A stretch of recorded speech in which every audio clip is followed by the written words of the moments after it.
everybody, welcome back to my channel, How to Decorate Like a Pro, Designer Secrets, Tips, Tricks, and Hacks.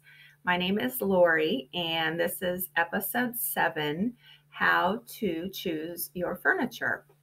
So we're going to talk about why you don't want to necessarily match everything in your room and how to blend styles, patterns, and materials to make it look like a professionally designed room. So I am going to share my screen with you and we can get started. Okay, so like I said earlier, you want to stay away from matching sets. And I know furniture stores put together these beautiful little vignettes when you walk in, so you can see all the pieces that go with that set. However, you don't want your house to look like a furniture store. So if you can, hold yourself back. It might be hard because maybe you fall in love with all of them, but pick a couple of the pieces that you really like, and that will become the basis for the foundation of the room. So if you have something like this, that's okay. You could always mix some pieces. Let's say one of the nightstands could become an end table in a room. It could become a nightstand in another room. Maybe you have a finished basement and you could pull down a love seat or a chair down there and maybe move pieces from other parts of your house into these rooms, which I'm going to show you how to do that here in a minute. And another tip on the bedroom sets that could make it look a little more custom is to remove the mirror that comes with the dresser and get another wall hanging mirror and hang it above the dresser. That way it doesn't look quite so matchy-matchy. So as an alternative, you do want to mix furniture pieces.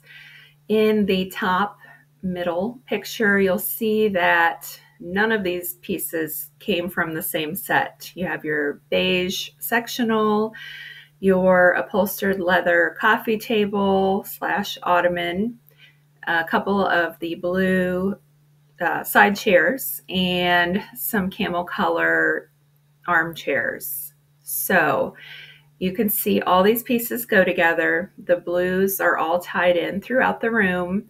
The camel color is a neutral that plays off of the sectional color. So again, it all works together.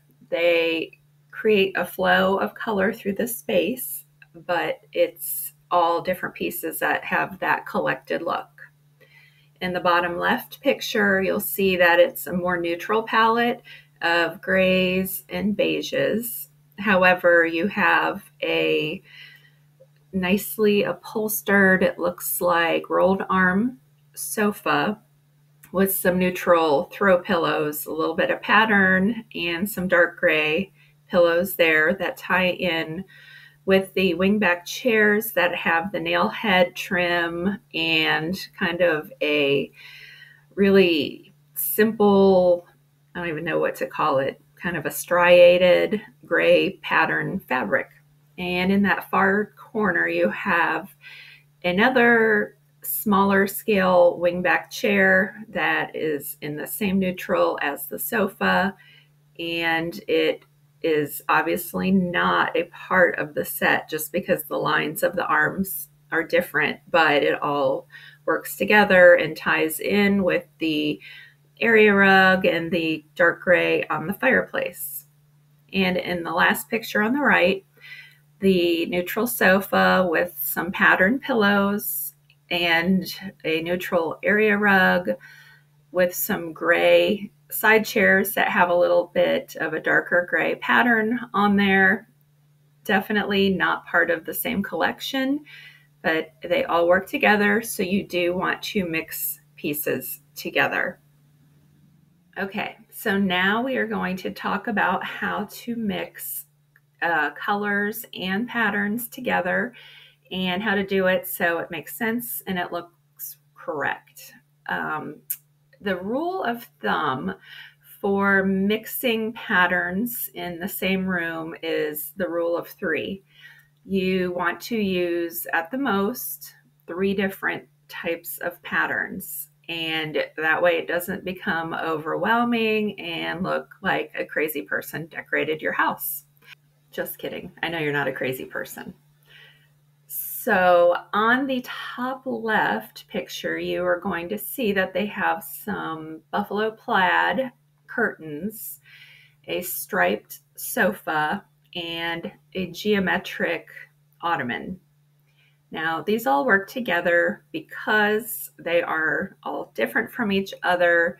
The scale is different. The buffalo plaid is a medium scale pattern. The geometric pattern on the ottomans is a larger scale pattern.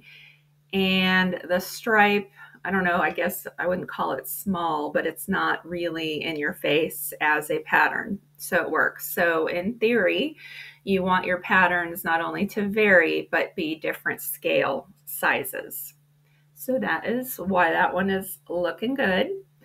The top right photo, you have the striped sofa, and then on those 2 armchairs are actually 2 different patterns with the geometric back and the plaid gingham front. So again, you've got a small scale with the gingham, medium scale with the geometric, and a more bold, larger scale stripe. So these pieces all tied together very, very well. And in the middle bottom photo, this is actually only 2 patterns, and it plays off of the dark solid color sofa, which in itself is more of an impact piece, so it doesn't necessarily have to have a pattern. But you've got the really small scale geometric on the ottomans and a medallion, I'd say mid-scale pattern on the armchair, and then a solid chair next to that, and the more impactful dark blue solid sofa. So these all blend really well together and doesn't make the eye jump from one thing to the next. It creates a nice flow. So to wrap up everything we've just discussed into one neat little package, I have given you 4 fail-proof ways to select your furniture. And these are going to be a culmination of everything we discussed, but super clearly laid out so you cannot go wrong. On the top left, number 1, what you can do, which is super, super safe, is to do all neutral furniture with different textures and a little bit of pattern on your throw pillows. So you can see you have texture in the sisal area rug. You have texture, it's different on the wicker ottomans, which is key. You don't want to repeat the exact same texture everywhere. And you do have 2 sofas that are the same, but they've got a throw on the back, which with fringe, that adds, again, another texture. And the big branches on the 2 accent chests, which gives the whole feel of the room a bold statement, even though you've done it in all neutrals. Number 2, on the top right, you can do a neutral sofa, solid accent chairs, solid color, and then on the neutral sofas, use throw pillows that are in the same color as these accent chairs, but with a couple different patterns. So the whole room is tied together. It's balanced really well because you have the 2 solid blue chairs across from all those pillows. So you've got color surrounding the room, but it's not too crazy and in your face. And then bottom left, number 3, is you do a neutral sofa with darker neutral chairs or accent pieces in the same color family, and then colorful accent pillows. So you can see that it's a light beige sectional, and then it's kind of cut off, but that little accent chair is in a darker beige tone, and it's also a different material, maybe a suede or a leather. It's hard to tell exactly.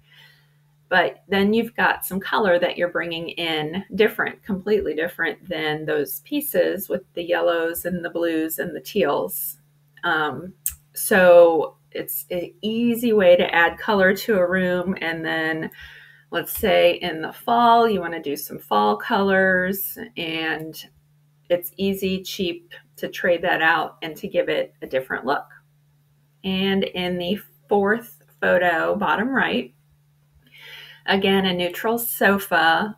You've got the blue solid color chair, and there's another one across from it. And then you have patterned accent chairs that are a smaller scale, and then pillows in that same color palette that you can see the back of those accent chairs have in that kind of a mustardy yellow tone. So the reason this works is because the accent chairs that are in a solid blue are slightly larger scale than the smaller accent chairs that are by the fireplace. So because they're different in scale, it works. It doesn't look like you have furniture everywhere and everything is crazy looking. So these are, again, 4 fail-proof ways to select your furniture. Okay, so hopefully that helps, and you're going to feel more comfortable if you go to the store and are looking to buy some new pieces or a whole new set for one of your rooms. And just remember, stay away from matchy-matchy. I know it seems like an easy way to purchase furniture, but it is not going to give you the look that you want, a professionally designed room look. So anyhow, I hope you enjoyed this video, and if you did, please like and subscribe to my channel, and I will see you next time. Have a great day.